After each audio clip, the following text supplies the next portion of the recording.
Good morning friends. ఇప్పుడు చూడండి, first breakfast ఏంటి, లంచ్ ఏంటి, డిన్నర్ ఏంటి, ఇలాంటివన్నీ చూడాలనుకుంటున్నారా?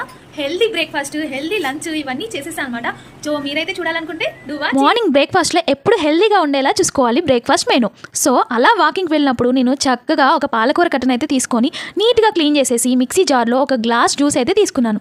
సో నెక్స్ట్ వచ్చి అదే జ్యూస్లో 2 కప్పుల గోధుమ పిండి యాడ్ చేసేసి లైట్గా సాల్ట్, గీ వేసాను. గీ అంటే నెయ్యి మాత్రమే యూజ్ చేసుకోవాలి, అంటే ఆయిల్ కన్నా నెయ్యి బెటర్ కదా. సో అందుకనే గీ యాడ్ చేసేసి ఇలా చపాతీస్ అయితే కాల్ చేశాను. వావ్ మమ్మీ, గ్రీన్ చపాతీస్ ఎమ్మి ఎమ్మి అనుకుంటా మా పిల్లలు అయితే సూపర్గా తినేశారనమాట. గ్రీన్ చపాతీకి పీసెస్ ఉన్నాయి కదా, గ్రీన్ పీసెస్ అంటే బఠానీ అండ్ ఆలు కర్రీ అయితే చేసేసాను. చాలా అంటే చాలా బాగుంది. అండ్ అదే కాకుండా ఒక 5 రకాల డ్రై ఫ్రూట్స్ అయితే నేను ఇచ్చేసాను అనమాట పిల్లలకి. మేము హస్బెండ్ మొత్తం అందరూ తిన్నామన్నమాట. ఇంకా ఆఫ్టర్నూన్ మెనూ వచ్చి జస్ట్ కీమా తీసుకున్నాం, కొంచెం రైస్ అయితే మీల్ తీసుకున్నాం అనమాట. ఎందుకంటే 2 పూటలు ఎందుకు చపాతీ అని చెప్పేసి కొంచెం రైస్తో అయితే ఆఫ్టర్నూన్ తినేసాం. ఇంకా నైట్కి వచ్చి సేమ్ కర్రీ కొంచెం మిగిలితే దాంట్లో ఎగ్ వేసి ఎగ్ కైమా అయితే చేసేసాను అనమాట. సేమ్ మళ్ళీ గ్రీన్ చపాతీ, ఎగ్ కైమా కాంబినేషన్ బాగుంటుంది అనమాట. ఒకసారి ట్రై చేసి చూడండి.